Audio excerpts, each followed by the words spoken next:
y lo tengo en línea a Carlos Vladimiro Corach, justamente, y lo quiero saludar, Carlitos. ¿Cómo te va? Juan Carlos El Puma Rodríguez y el doctor Gustavo Varela te saludamos, Carlos. Muchas gracias por los conceptos. Muchas gracias. Bueno, Carlos, la verdad estamos emocionadísimos por el triunfo de Argentina de hoy, por esta Argentina que necesita esa inyección de optimismo. Y la primera pregunta es, ¿cómo se estás viendo vos esta Argentina de hoy, un tipo tan importante como sos vos para la política nacional? Bueno, en primer lugar quiero compartir con ustedes la satisfacción de la buena performance de nuestra selección de fútbol. Realmente el país necesita esas alegrías también, que son profundas en el corazón de un pueblo que es tan adicto a este deporte nacional. En segundo lugar, la pregunta que me hace es cómo veo la actualidad de la Argentina. Si no me equivoco, es lo que me estás preguntando. Exactamente, Carlos, eso es lo que te estamos preguntando. ¿Cómo ves hoy la República Argentina? Bueno, yo veo, en primer lugar, tendría que decir que el escenario político de la República Argentina tiene connotaciones diversas y a veces contrapuestas. Yo pienso que la Argentina necesita cubrir la grieta que se ha formado durante tantos años y transformar el escenario político en un escenario de acuerdos, de controversias pacíficas, de no profundizar las diferencias, y creo que la sociedad argentina está deseando una convivencia pacífica de sus distintas fuerzas políticas y no está deseando de ninguna manera la profundización de una división que nunca fue positiva para el país.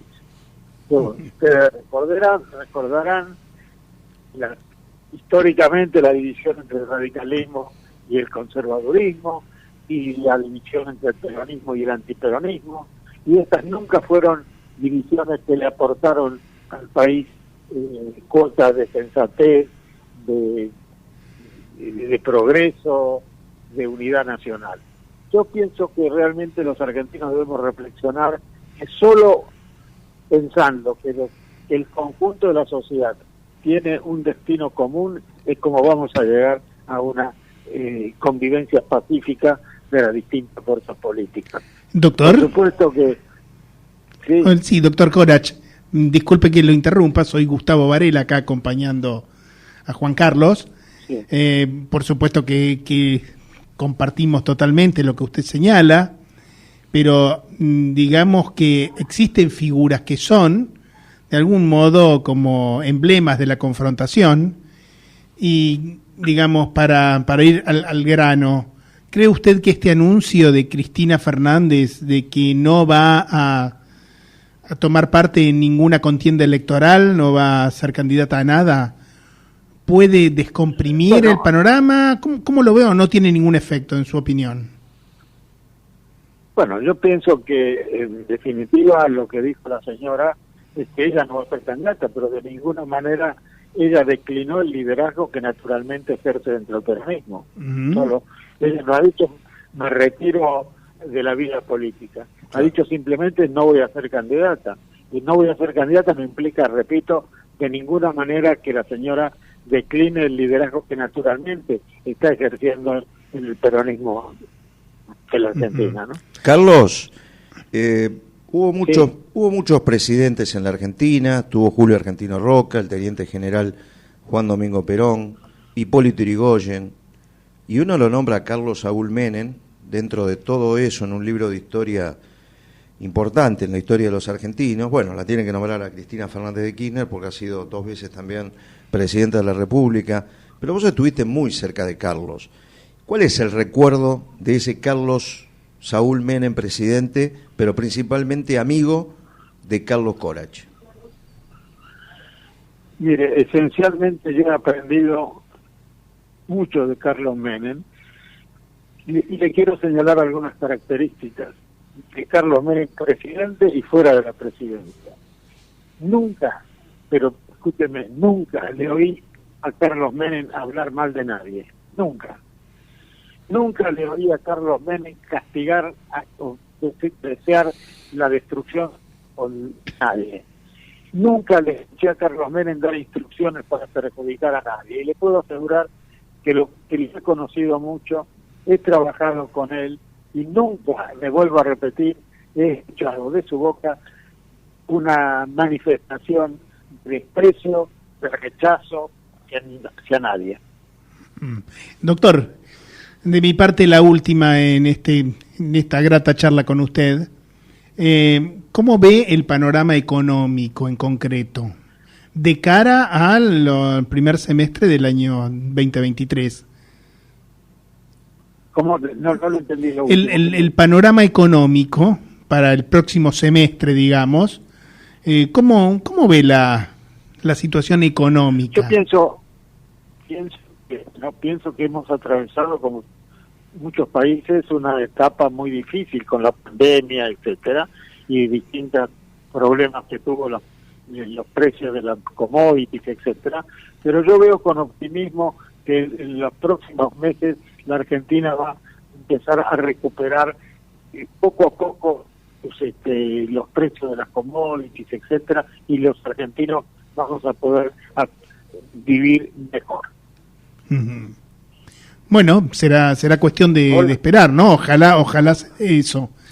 No todo el mundo tiene esa perspectiva, pero viniendo de ustedes para tenerla muy en cuenta, esa óptica. Carlos, los otros días hablamos de la justicia y vos tuviste conceptos realmente impecables con respecto a esto de la justicia. En el gobierno de Carlos hubo grandes ministros de justicia, Jorgito Mayorano, Raúl Granillo Campo, Elías Hassan.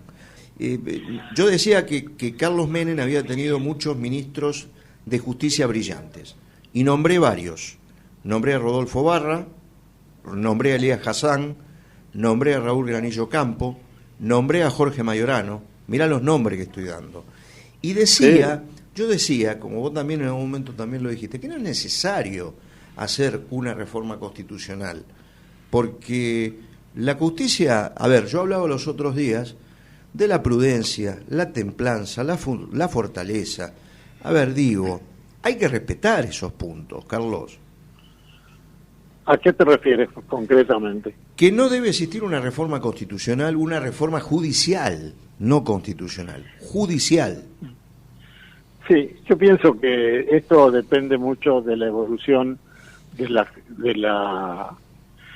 opiniones de la sociedad. No se puede hacer una reforma judicial desde, digamos, inspirada, si no tiene, inspirada desde digamos, las magistraturas más altas, si no se tiene previamente un consenso social importante, porque como todos sabemos, para la sociedad, el funcionamiento de la justicia es casi como un espejo del funcionamiento institucional del país, ¿no es cierto? Entonces, yo pienso que no se puede encarar ningún tipo de reformas sin previamente conseguir el consenso de la sociedad. Claro. Doctor, de mi parte una última pregunta que me gustaría hacerle. ¿Qué es lo que usted recuerda de ese segundo gobierno de Carlos Menem, que fue también un gobierno que tuvo sus dificultades porque evidentemente la oposición fue ganando terreno? ¿Cuál es el recuerdo más, digamos, más importante que usted tiene de ese periodo en el cual, entre otras cosas, los periodistas lo esperaban en la puerta de su casa todas las mañanas? Bueno, sí, la verdad que yo he mantenido una relación muy cordial con el periodismo y siempre basado en 2 o 3 presupuestos, ¿no es cierto? Yo le decía a los muchachos cuando me esperaban en la puerta de mi casa, cuando aparecía gente nueva, digamos, del periodismo, le decía, miren, nosotros nos vamos a llevar muy bien sobre las siguientes bases. En primero, si yo no puedo contestar algo, no les voy a contestar, pero no les voy a vender lo que en la jerga periodística que llaman un pescado podrido. En segundo lugar, no les voy a mentir, es decir, y en tercer lugar, no voy a hacer privilegios, voy a contestar a todos por igual. Y sobre esa base, realmente nos llevábamos muy bien. Uh-huh.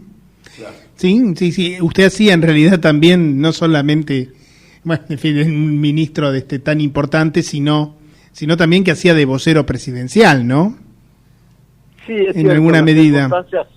Sí, las circunstancias se dieron que yo, en horas tempranas de la mañana, de alguna manera trazara el itinerario político institucional de cada día, ¿no es cierto? Pero bueno, y eso sobre todo porque se pudo dar esencialmente, pues no solo por la cordialidad que como existía con el periodismo, sino porque yo tenía la confianza total del presidente Menem. Fíjese usted que en tantas conferencias de prensa, tantas manifestaciones que he hecho públicas, tantos anuncios, nunca el presidente me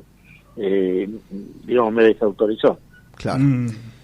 Carlos, te agradezco mucho tu participación en el programa, te mando un gran abrazo, que tengas un 2023 como lo mereces de verdad y sobre todo que tengas una muy feliz Nochebuena y una muy feliz Navidad junto a tu familia, a tus hijos, a todos aquellos que están al lado tuyo. Y a mis nietos. Y a tus nietos, exactamente. Sí, si no se arma. Si no se arma, Carlos. Bueno, muchísimas gracias y los mismos deseos para ustedes. Un abrazo, doctor. Un abrazo, Carlos. Gracias.